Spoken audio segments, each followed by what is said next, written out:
All right, let's get started.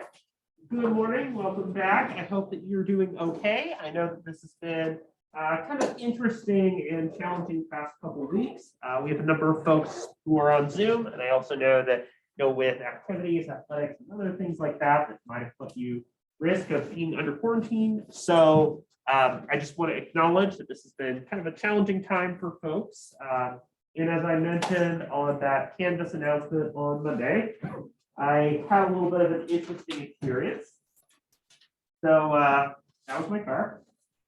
So on Monday, I was driving back from a conference in Portland. I was on I-84 East, about 30 miles east of the Dalles, hit a patch of black ice. My car spun multiple times, ran off into a ditch that was on a slope, and my dog and I went upside down. So I was hanging by my seatbelt upside down, took it off, managed to get some help to get out of the car. Thankfully, my dog and I both got a medical exam and were uninjured. The car is replaceable.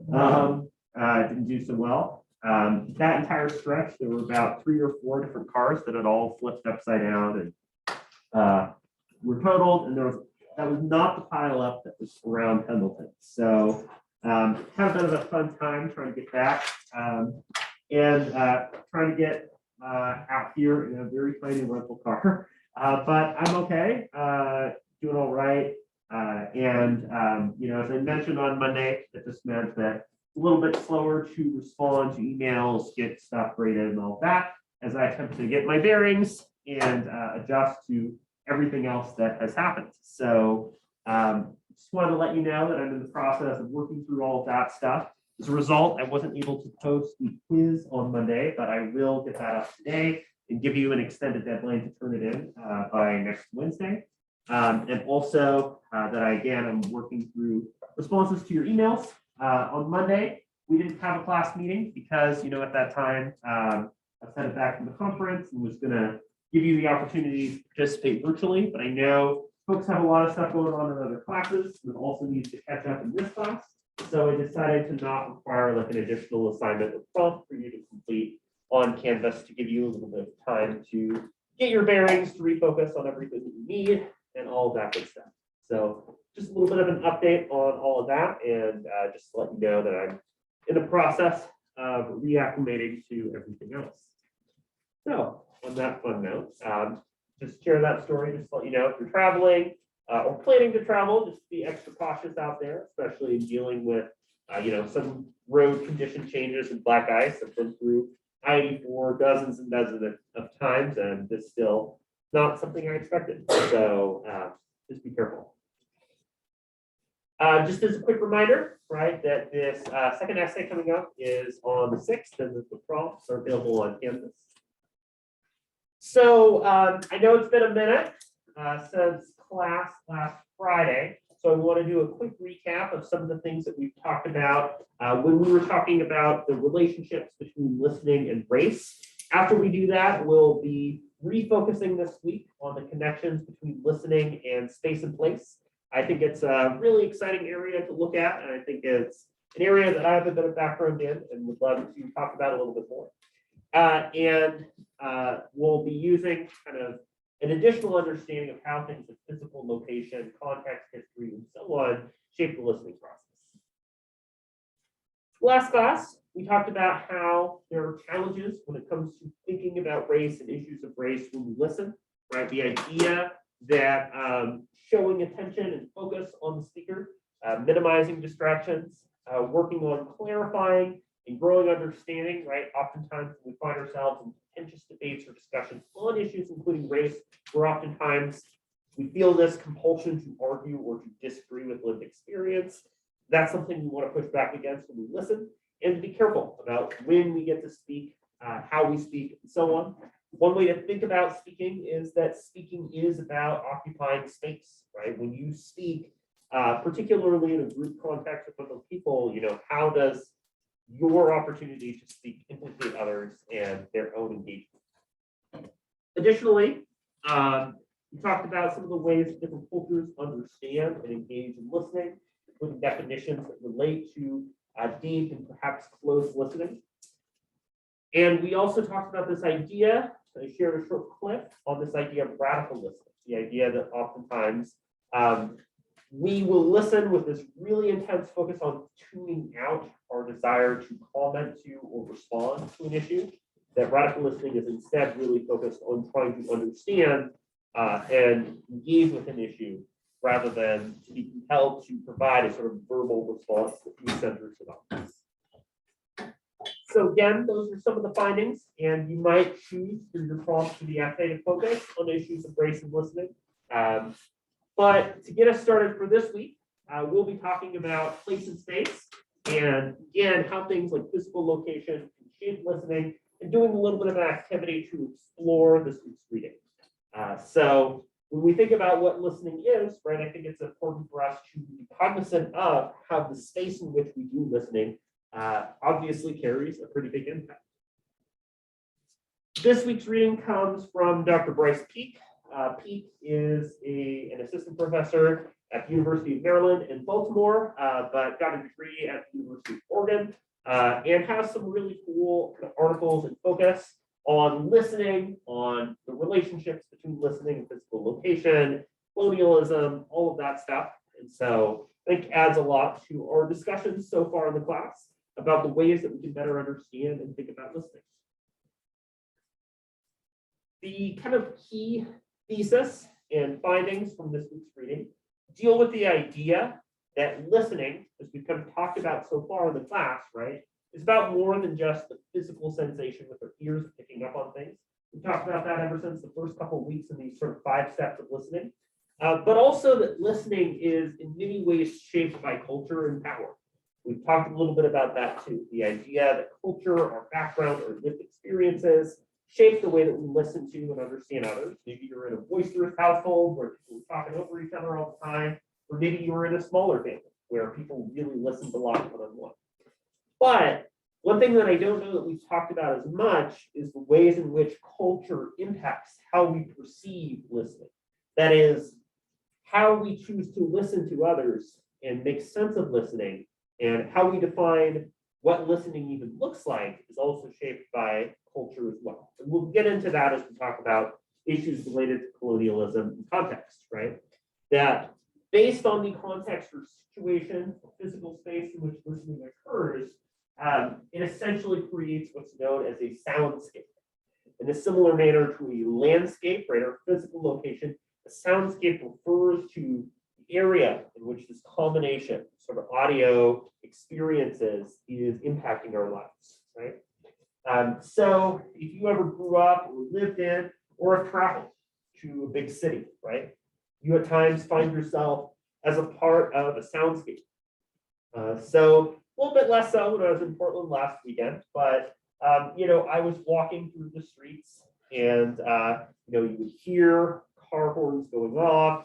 You would see people who were like, having casual conversation. You would see, like billboards and signs, and you would hear maybe people who were yelling in a fight or argument happening. Depending on the place that you go to, right, physical location, particularly in more urban settings, right, that there is this combination of sort of sensory experiences, of sights, of sounds, of smells that really put you together in being there. So listening is taking place in these physical spaces, in these locations that really shape that process. Not only in terms of creating noise, right, but also in creating our perception of that experience. For instance, if you're in a town or city where it's lively, where there's a festival or activity or event going on. I was at the LeGrand tree lighting last year, right? And there was this very kind of shared sense of community building that was happening in that soundscape as well. So this is a kind of idea that helps us to even think a little bit more about listening in context. We don't listen, right, in the void, we listen in settings, and that the physicality and meaning of those settings and places can really impact how we understand one another, right? When I was in Germany a couple of years ago and I visited a Holocaust memorial, right? The experience of listening to the tour guide share the experiences, show us some of the bunkers and facilities that were being used, and sort of sharing that history. It's a very kind of deep and sobering and challenging moment, right? The idea that the process of being there and being at that location meant that the meaning and significance of the tour guide, what he was sharing and showing us about that place was different. It hit in a way that wouldn't have happened if he was just talking about it with us casually, over coffee. So definitely physical place and space really impact the way that we listen and understand issues. So let's talk a little bit about what these terms mean, right? Again, I like to start each week by providing some terms and ideas and context that help us to make sense of what's going on. So space and place are terms that are oftentimes used pretty interchangeably, but I do want to draw a couple of distinctions that'll help us to contrast these a little bit.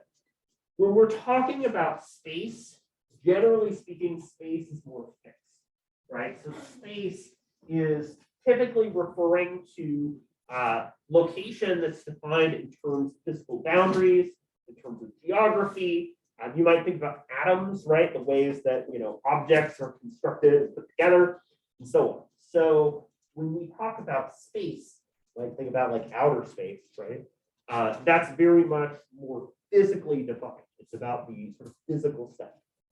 And if you think about some of the physical boundaries between states in the US, space can explain some of those boundaries. For instance, right, you've got the Columbia River separating a lot of Oregon and Washington and creating that kind of physical space.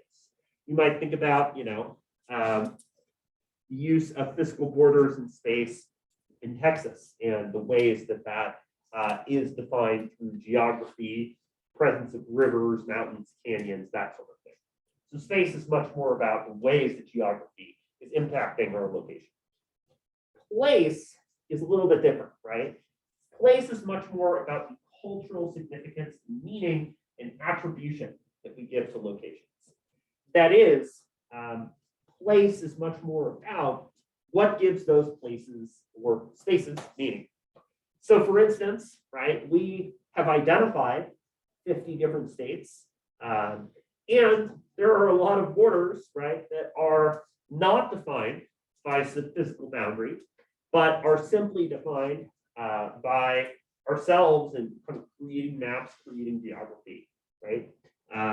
We're just like going down I-5, and suddenly we're in California, right? That's the use of place to define this physical location down here is California, this physical location up here is as Oregon, right? Similarly, we might think about place in terms of, for instance, if there's a locker or a room, right, or an area on campus that you use for like an extracurricular or activity or event, maybe a place, a classroom like this one, right, where you have the maps on either side, you have, a place in which people gather and talk about it. We go through some of the stuff in class. So this idea then is that place, because it is about meaning, it develops significance over time, right? If you visit a museum or a memorial, or you visit something like a national monument, a national park, right, that you see its significance, its meaning, and the way that meaning has been developed and shaped, and in many ways reshaped over time. Dr. Daniel Endries from the University of Utah actually has a really good piece about the use of space and place as it relates to things such as protests, of using things like physical marches and demonstrations and invoking the significance of locations as a part of that process, right? We think about the ways in which, the March of Selma, right? And a classic example of civil rights movements and activism is shaped by physical location. In the 1990s, 1980s, there was an event known as the Capitol Crawl, where folks with disabilities, who were, many of which were in wheelchairs, right, were physically climbing up the steps of Capitol Hill. They were crawling up the steps in an effort to show the inaccessibility of Capitol Hill, right? And And that's an example of using place, of invoking the significance of that location to show things such as its inaccessibility, right? So place, again, can bring in a lot of meaning. And when we think about what it means to listen, to pay attention to and hear someone else, not only does listening impact our interaction with that person if there's noise going on, but it also means that how we're paying attention, what we're paying attention to, what we're identifying is shaped by the meaning of that area that we're in, right? Think about the difference of having a class in here versus like having a class over in the gym, right? We're going to listen and understand everything that's gone on in the class really differently. It's happening in a different physical space. So one core idea, and a crucial element for us to think about and to place into context when we think about listening and when we think about the case study that is focused on for this week's session is this idea of colonialism. This is probably a concept that you've heard talked about in other classes, things like history courses you might have taken prior to coming to EOU. Colonialism is the sort of extensive process, right, where we have the kind of acquisition of political and social control, right, over territory, over land, and then the ways that settlers occupy that land, and as a result, the ways that settlers and settler ownership can lead to economic sort of expansion or impacts that benefit, right, those that colonize or occupy that space. So again, you might think back to kind of a classic case, right, of colonialism leading to the United States, the sort of settler expansion, the narrative of manifest destiny that was used as a part of that expansion.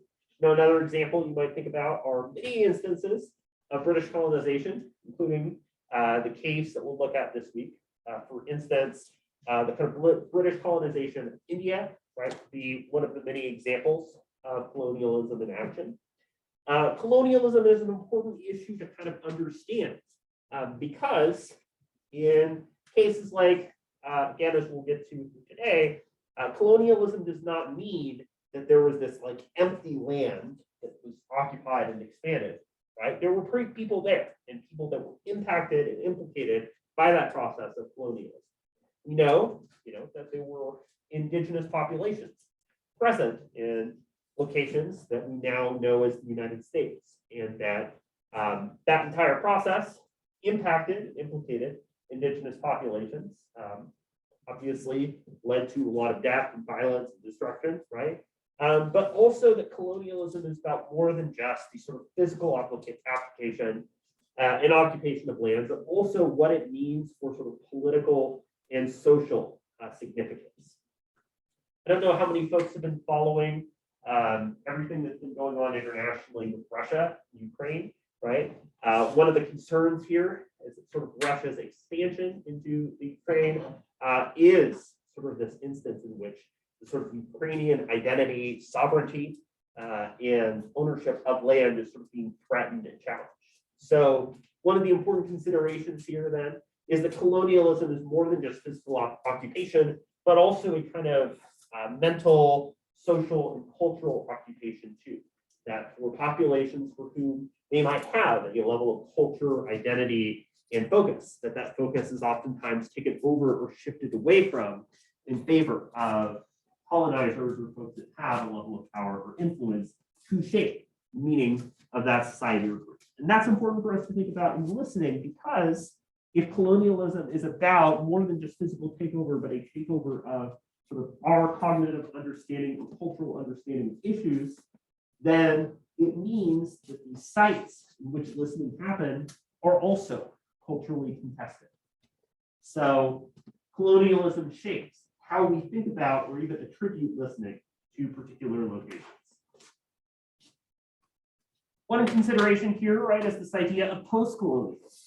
Post-colonialism being that, yes, right, we live in a world in which not necessarily colonialism, we have not necessarily seen like colonialism ongoing in many locations, but that we do see physical locations or spaces that, while now are sovereign, right, are still impacted by that aftermath of colonialism. That the sort of expansion and occupation has reverberated and impacted places longer term in terms of culture, representation, and identity. Again, we might think about some of the reservations, including those in Eastern Oregon and Washington, and the ways, as I mentioned earlier, that many of the indigenous populations have children who don't know the native language. And so there's been an effort to educate and to sort of reinforce an understanding of native languages, right? So post-colonialism is a framework that helps us to understand that even if colonialism isn't actively happening in every physical territory, that its impacts and its aftermath still affect the way the culture, identity, and sort of long-term impacts of location are being experienced. Another core idea that connects to this week's reading, and I think is a useful way of framing and thinking about some of the key ideas here, is that of a soundscape, right? And a soundscape is this idea, if you think about a landscape, right? A landscape has layers. You know, maybe there's a lake and some trees, there's some mountains in the background, right? There's sky. A landscape is a combination of elements. The same way, a soundscape is a combination of sounds. It's the hustle and bustle of going into the city and to hear everything that's going on. People are trading, buying things. Somebody is trying to advertise you a newspaper as you're walking by. You hear cars honking and beeping in the distance. That you have this combination of sounds. You're in a coffee shop, right? And it's a lively, bustling shop or restaurant. But there's all these different conversations and things that are happening. The same way, right, there's this combination of sounds that are coming out of this environment. And so for Pete this week, right, he's really concerned with the ways in which soundscapes develop and how we interpret or make sense of the sounds that arise from physical location is shaped by many different elements, including the roles of things like power, colonialism, and so on.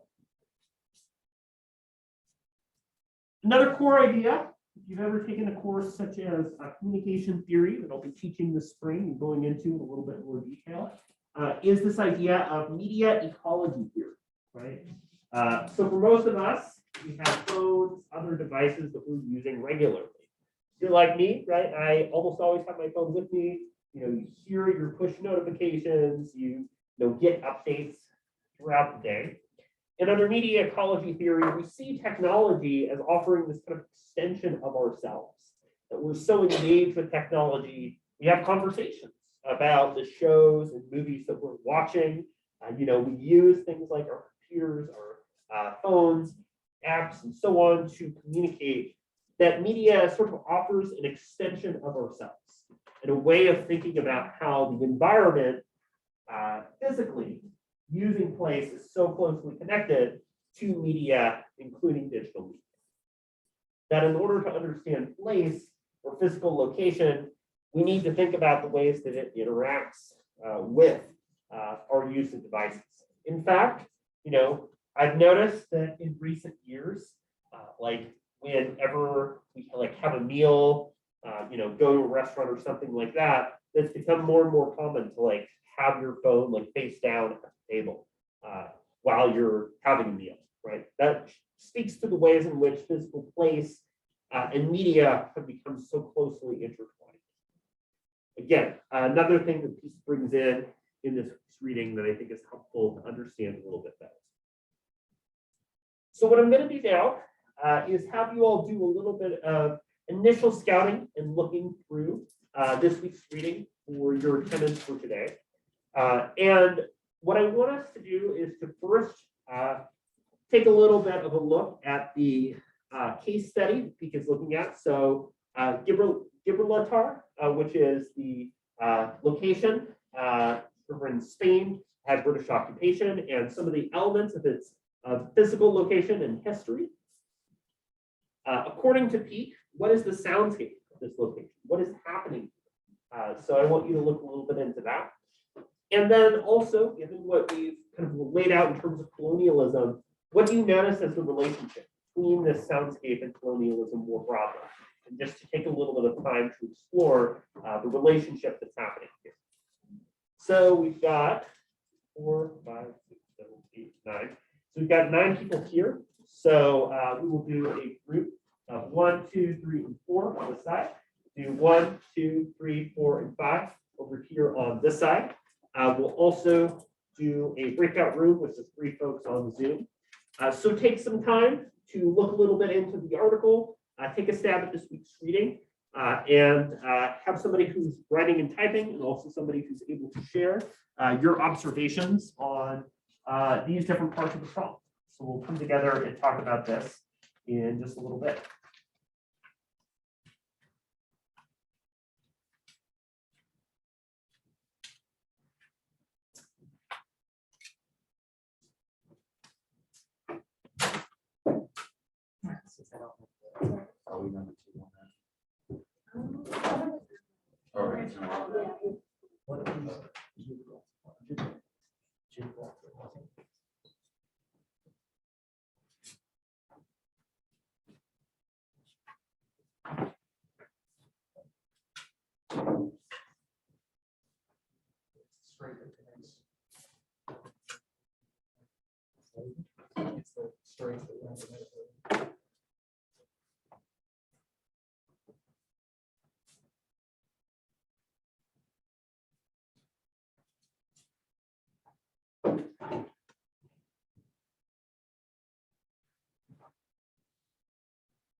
Yeah.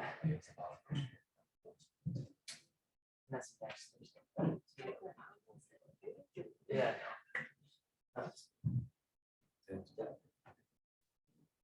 You fly on Monday.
So Sikansky is about somewhere. So I'm trying to superior over the cultural cultures that were power so they can take over.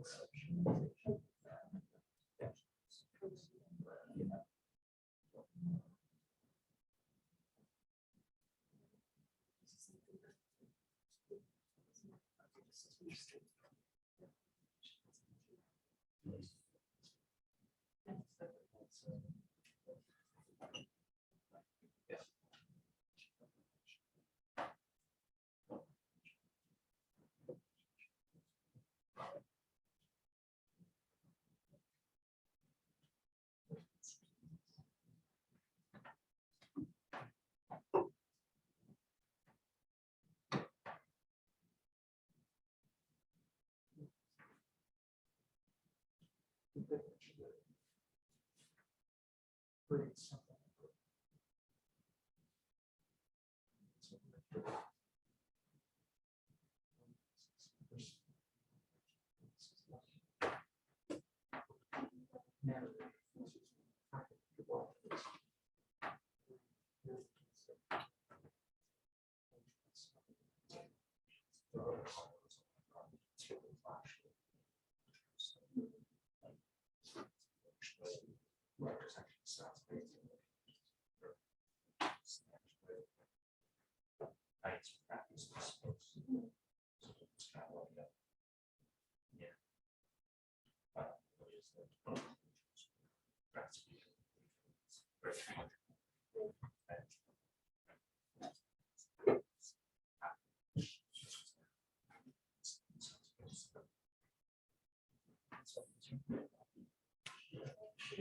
Take about 5 or 6 more minutes.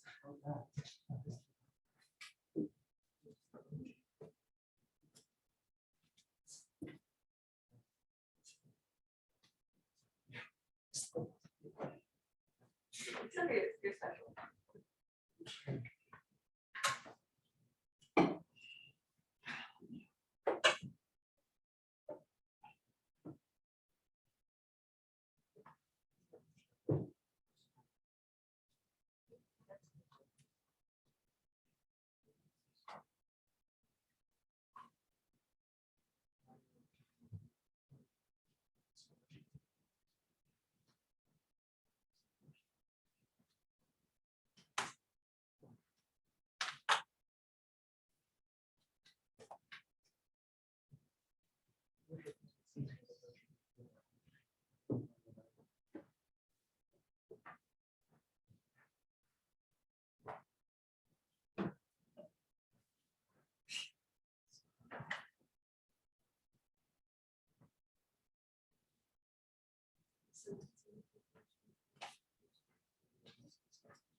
Are you all kind of about wrapped up, or would you like some more time?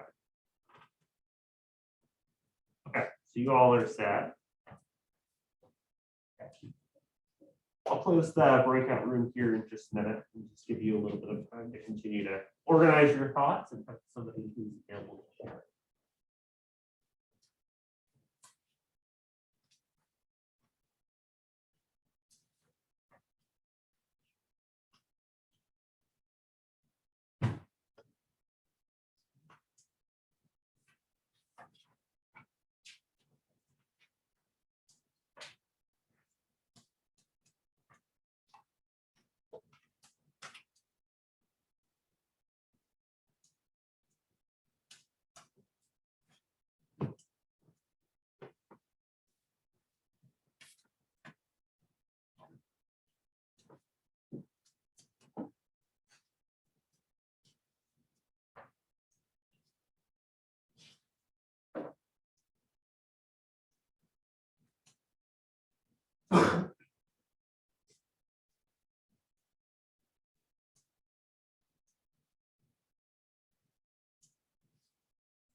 Okay. So it looks like we have everybody back who was on Zoom. So I'm going to ask each group to take some time and to share the things that they discovered in regards to the process of listening. So first of all, take some time to answer this first question about the location. This second question about peak in the soundscape, and this third one about this relationship between soundscape and colonialism. Let's start with the group here on this side. So geographically and physically, Gibraltar is a peninsula on the southern end of Spain that kind of acts as the divide between the Mediterranean and the Atlantic. It's obviously physically a piece of Spain, though it is a British overseas territory. So there's been kind of a cultural mix there. Sure. So the soundscape, for the most part, Oh, you're just fine. so it's mostly about what we found is about connecting language to experience. Mm-hmm. A lot of what they talked about was the language, the actual physical sound of Gibraltar, especially in the metropolitan areas, gave it its sense of identity, so to speak. You knew you were in Gibraltar by just the sounds you heard walking down Main Street. It's, I guess what the other heard. You listen to it, you get a sense of where you are, which is actually plays into the colonialism world. We found there was something of a rift between when Gibraltar was actually perceived from the outside, the colonial, the British narrative, kind of the rigid European view of things, their history, the tourism industry, and versus the way it's actually portrayed of being this very, Hispanic mainland Spain culture. Yeah. Thanks so much for sharing, Garrett. I think you and your group have added a lot of, I think, important context here, right? So in talking about Gibraltar, some of the ways that physicality and geography have shaped the region, the sort of role of British settler colonialism, in addition to its physical location, Mediterranean influence, and native languages I think one thing that your group is pointing to, that I think is really important with regard to soundscape, is how do we interpret or make sense of or discuss noise or sound? For instance, right, there is a history or legacy of oftentimes sort of indigenous populations being portrayed as like savage, right, and that type of critiquing or making fun of or trivializing or reducing language or identity oftentimes happens in colonialism, right? That there's this sort of savage on one side, but civilized society on the other. And so the way in which the sort of folks native to Gibraltar and the ways that language is practiced is really different. For instance, there is a discussion in the article about this parade, right? And the way in which for many locals, their communication is very organized, it's very structured, but to an outsider, right, or sort of in the colonizer perspective, it's chaos, it's a mess, it's noisy, right? And so that kind of difference, or rift, as you're pointing to, Garrett, I think highlights some pretty major differences here. Let's have the group here on this side. What were some of the observations that you all had?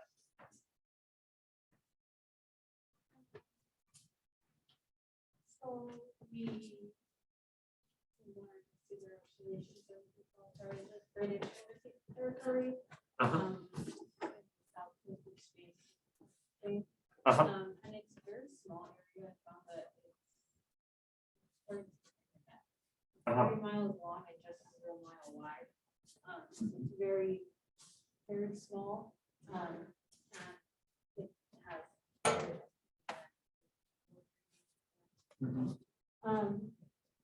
and the soundscape is very mixed and it can be confusing if you're like a tourist, I guess, or a visitor. Sure. And so there's different languages being spoken. There's Spanish and I believe it's Ladito, which is like another version of Spanish.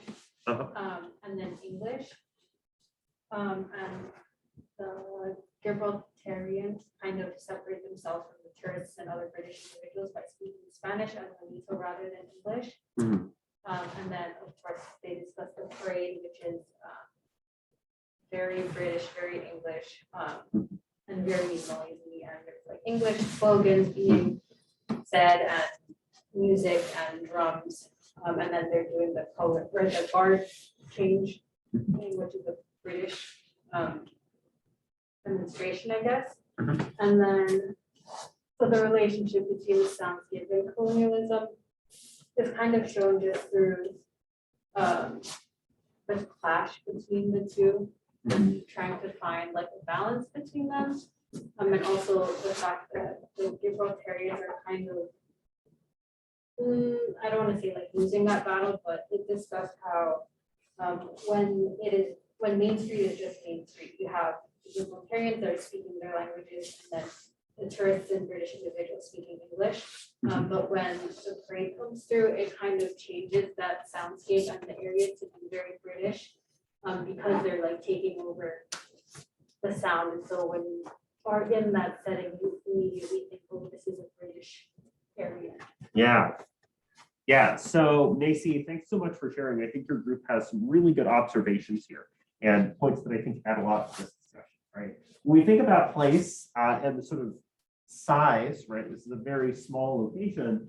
When I think back to our discussion a couple of weeks ago about enclaves, right? And the idea that there is this sort of very collective, solidarity focused area. Obviously, physical space, the presence of stuff like oceans, right, means that this cultural identity has developed in a very specific terms, obviously limited by things like geography.